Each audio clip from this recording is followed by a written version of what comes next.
अस्सलाम वालेकुम रहमतुल्लाहि व बरकातुहू। ਅੱਜ ਦਾ ਵੀਡੀਓ ਪੈਗਾਮ ਸਪੈਸ਼ਲੀ ਤੌਰ ਤੇ तमाम ਉਹਨਾਂ ਵੀਰਾਂ ਭਰਾਵਾਂ ਵਾਸਤੇ ਵੇ ਜਿਹੜੇ ਕਿਸੇ ਦੂਸਰੇ ਫਰਦ ਦੇ ਪੇਪਰ ਆਪਣੇ ਕੋਲ ਰੱਖਦੇ ਨੇ ਜਾਂ ਖੁਦ ਪੈਸੇ ਦੇ ਕੇ 2 ਨੰਬਰ ਪੇਪਰ ਬਣਵਾਉਂਦੇ ਨੇ ਜਾਂ ਕਿਸੇ ਏਜੰਟ ਨਾਲ ਗੱਲ ਕਰਕੇ ਤੇ ਪਾਕਿਸਤਾਨ ਤੋਂ ਟਰੈਵਲ ਕਰਨ ਦੀ ਕੋਸ਼ਿਸ਼ ਕਰਦੇ ਨੇ 2 ਨੰਬਰ ਦਸਤਾਵੇਜ਼ਾਤ ਤੇ। ਤੁਸੀਂ FIA ਦਾ ਪੇਜ ਫਾਲੋ ਕਰੋ ਪਾਕਿਸਤਾਨ ਤੋਂ, ਤੁਸੀਂ ਖੁਦ ਅੰਦਾਜ਼ਾ ਲਾ ਲਓ ਕਿ ਡੇਲੀ ਬੇਸਿਸ ਤੇ ਕਿੰਨੀ ਕੁ ਆਵਾਮ ਗ੍ਰਿਫਤਾਰ ਕੀਤੀ ਜਾ ਰਹੀ ਹੈ ਰਿਪੋਰਟਾਂ ਤੋਂ। और उन्होंने विचारियां ते सैक्शन 419 420 के तहत परचे भी कटे जा रहे हैं, कैद भी उन्हें कटनी है, मुस्तकबिल भी उन्होंने तबाह, हत्ता कि जुर्माने भी उन्हें अदा करने ने।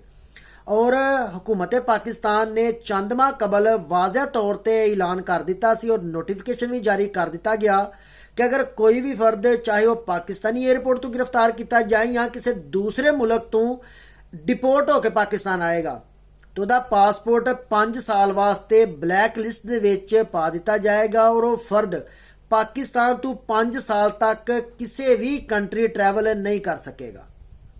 इस वास्ते तमाम वीरां नूं यह बात कहना चाहना कि ਜਿਹੜੇ इस तरह का माइंड रखते हो थोड़ा जिन्ना अवॉइड करो इस तरह ਦੀਆਂ ਗੱਲਾਂ ਨੂੰ और अपने मुस्तकबिल ਨੂੰ दाव ते मत लाओ।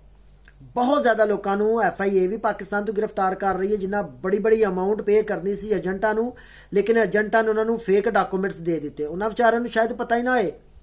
और वो तमाम वीर भरा ਜਿਹੜੇ यूनान हो या किसी भी यूरोप की कंट्री च रह रहे हो ਜਿਹੜੇ ਕਿਸੇ ਦੇ पेपर कोल रखते हो, यह भी कानूनी तौर पर जुर्म है। और अगर तुसी 2 नंबर पेपर बनवा के कोल रखे ने सिर्फ अपने तहफ़ुज़ वास्ते तो यह भी बहुत वड्डा जुर्म है। एक तुहाडे कोल असाइलम नहीं हुंदी लीगल तरीके नाल, तुहाडी असाइलम ही नहीं है, दूजे नंबर ते तुसां कानून नूं हत्थ 'च लिया, तुसां 2 नंबर पेपर अपने कोल रखे या किसी दूसरे फर्द के पेपर अपने कोल रखे। इन्हां वजह तो तमाम यूरोपीयन ममालिक ने बड़े सख्त कवानीन मुतारफ करवा दिते ने।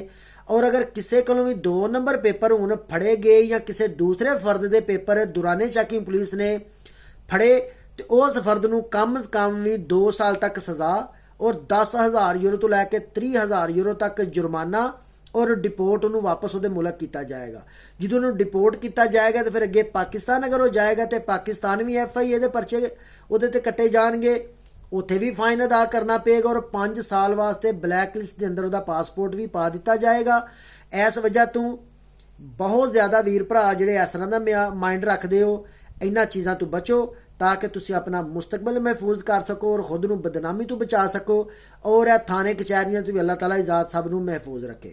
बाकी सारे वीर भरा दुआवां याद रखो, तुहाडी मुहब्बत दे बहुत ज़्यादा मशकूर हाँ। जज़ाकल्लाह खैर।